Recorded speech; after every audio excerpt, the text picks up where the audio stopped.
Hi, this is Jason from Memphis, 43-year-old single white male, and this video is about how I think female comedians and commentators and pundits are selling women down the river in certain arenas. Advice and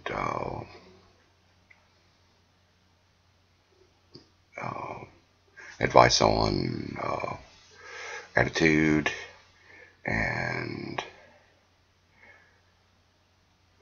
just basically fashion, that kind of thing. And let me explain where I'm coming from on this. My first point would be comedians in general. Some female comedians are extremely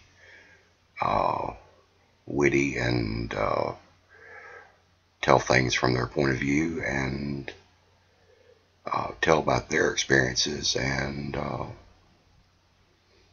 don't try to speak for every woman out there, which is a good thing. You know, they don't try to talk about ladies getting it horrible when guys treat us like, they talk about what happened to them and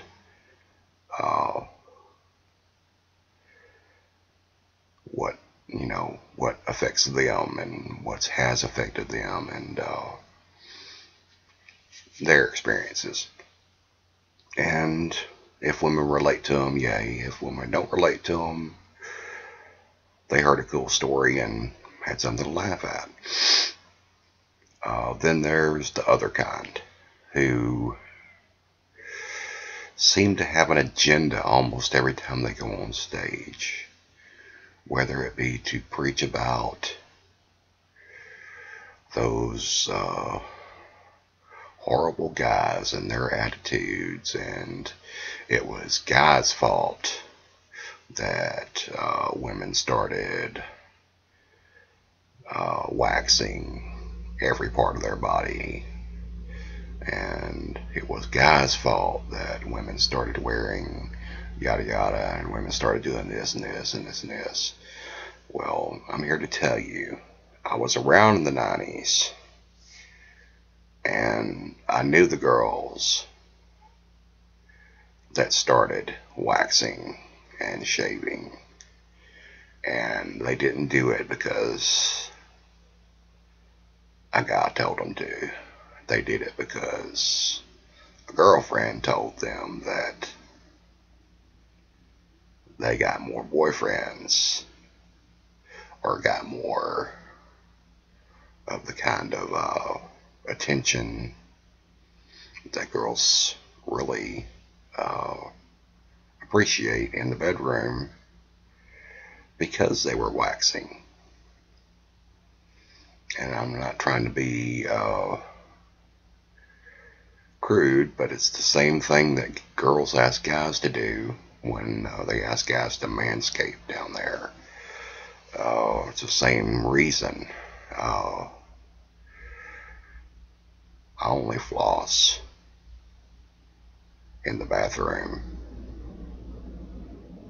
with mini floss. I don't floss with anything else.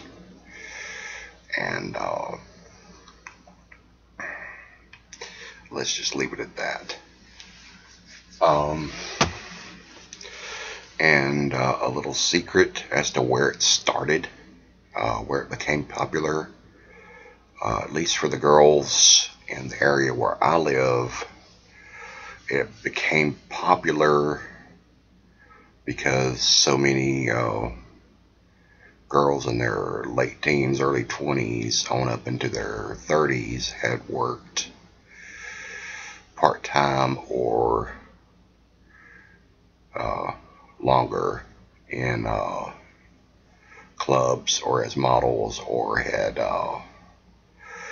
been friends with girls who had worked in clubs or as models, as dancers, and had been cheerleaders in high school, and had taken dance class through high school. And when you're in a leotard or a G-string, you can't have escaping hairs. So that's where that comes from. So now on to fashion. That's where the commentators and pundits come in. It's not just Joan Rivers.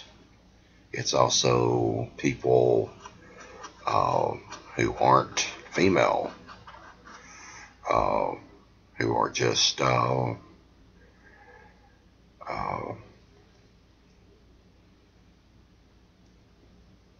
people who talk about women's fashion, but outside of the clothes that women wear, have no other interest in women, and which seems very strange to me. It seems counterintuitive for someone to be interested in how a woman dresses, but not anything else about the woman as far as attractiveness.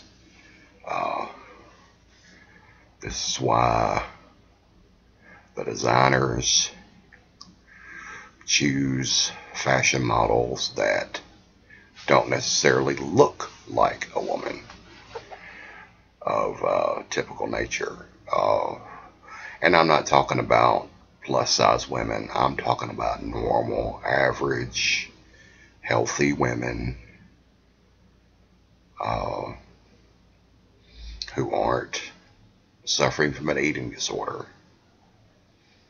Most women are size 8 to size 12 if they aren't overweight. Those are the facts.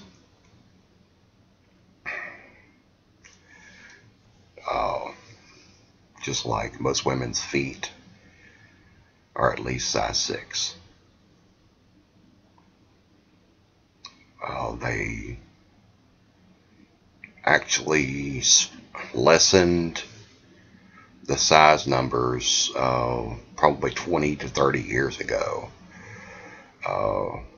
Size 10s, modern size 10s, are the old size 12s. Modern size 8s are the old size 10s.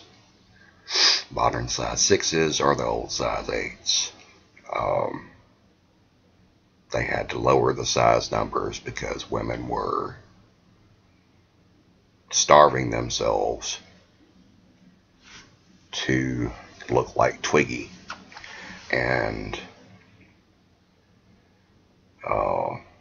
girls of her ilk. Now, if you will notice, Twiggy was very popular in fashion magazines. Extremely popular in fashion magazines. Kate Moss was extremely popular in fashion magazines. Conversely, at the time of Twiggy, and a little farther on, who did men appreciate? Who were men attracted to? Not Twiggy. Ever. No man had a pin-up of Twiggy on his wall. No man attracted to women, to normal women.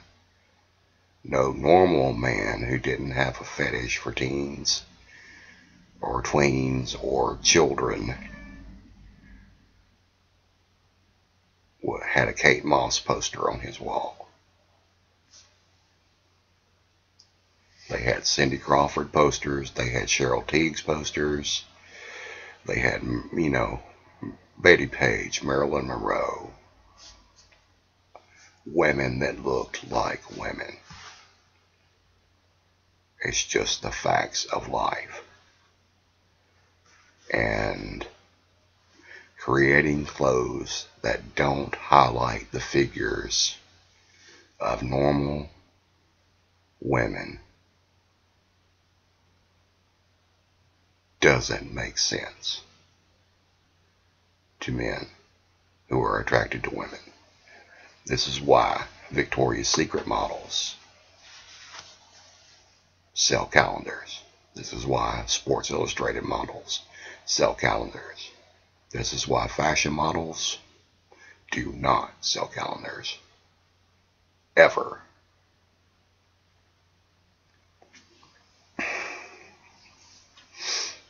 And this is why I say that commentators and pundits and comedians are selling women down the river. And a postscript to this video.